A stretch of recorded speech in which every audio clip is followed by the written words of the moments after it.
पुरुषोत्तम मास महात्म पहला अध्याय। पुरुषोत्तम मास जो है 22 महीना से 40 महीना के अंतराल पर होता है। माने तीसरा साल ऐसे लोग जनभाषा में प्रचलित है कि तीसरा साल पुरुषोत्तम मास होता है। इसको मलमास भी कहते हैं, अधिक मास भी कहते हैं। तो इसका महात्म क्या है, इसके विषय में आपको पहला अध्याय सुनाने जा रहे हैं। एक बार बहुत से ऋषि मुनिजन नैमिष नाम के तीर्थ में जाकर यज्ञ कर रहे थे। उसी समय श्री सूत जी तीर्थ यात्रा के निमित्त भ्रमण करते वहाँ पर पहुँचे। अपने शिष्यों के सहित वहाँ पर आए। मुनियों को देखकर नमस्कार कर आनंद मग्न हो गए। गेवरिया वस्त्र, बलकल वस्त्र साधु महात्मा वाला पहने हुए थे। प्रसन्न मुख था, चेहरे पर कांति थे, परमार्थ में निपुण थे, चंदन से शोभायमान थे, चंदन टीका किए हुए थे, तुलसी के माला पहने हुए थे, जटाओं का मुकुट बनाए हुए थे और महाशरणम महाशरणम महाशरणम इस अद्भुत मंत्र को जपते हुए सूत जी को देखकर नैमिषारण्य के महर्षि लोग उठकर खड़े हो गए। मुनियों ने हाथ जोड़ के कहा कि हे सूत जी, हम सब लोगों को भगवान की अद्भुत कथाओं को सुनने की इच्छा है। तब सूत जी ने प्रसन्नता से सब ऋषियों के आगे हाथ जोड़कर नमस्कार कर बोले।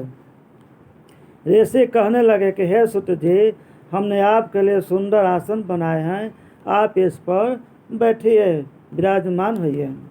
आप बड़े भाग्यशाली हैं। आपने गुरु की कृपा से भागवत के रहस्यों का वर्णन करने में समर्थ है। इस संसार सागर में हजारों बातें सुनने योग्य हैं, परंतु उनमें जो भी सार वस्तु हो, संसार सागर डूबते हुए को पार करने के लिए हो, जो शुभ और श्रेष्ठ हो, ऐसी कथा आप अपने विचार से हम सबों को सुनाइए। शौनक आदि को पूछे जाने पर से सूत जी कहने लगे कि हे विप्रो, मेरे वचन को ध्यान से सुनो।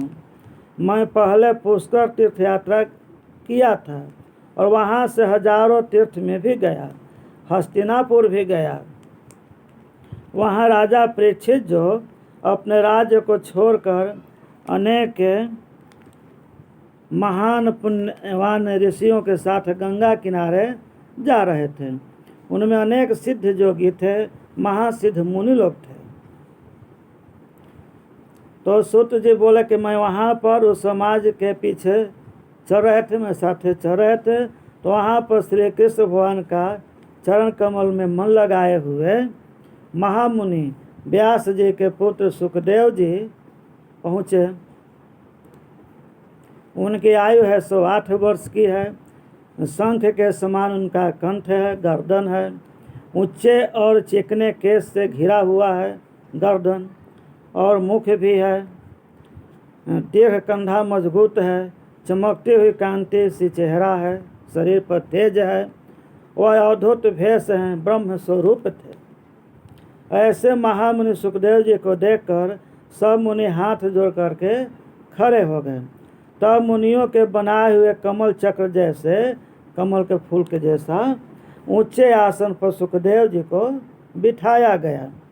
उस आसन पर बैठे हुए ज्ञान समुद्र के चंद्रमा सुखदेव जी ऋषियों की पूजा को ग्रहण कर ऐसे शोभायमान हो रहे थे जैसे तारागण में चंद्रमा शोभायमान होता है।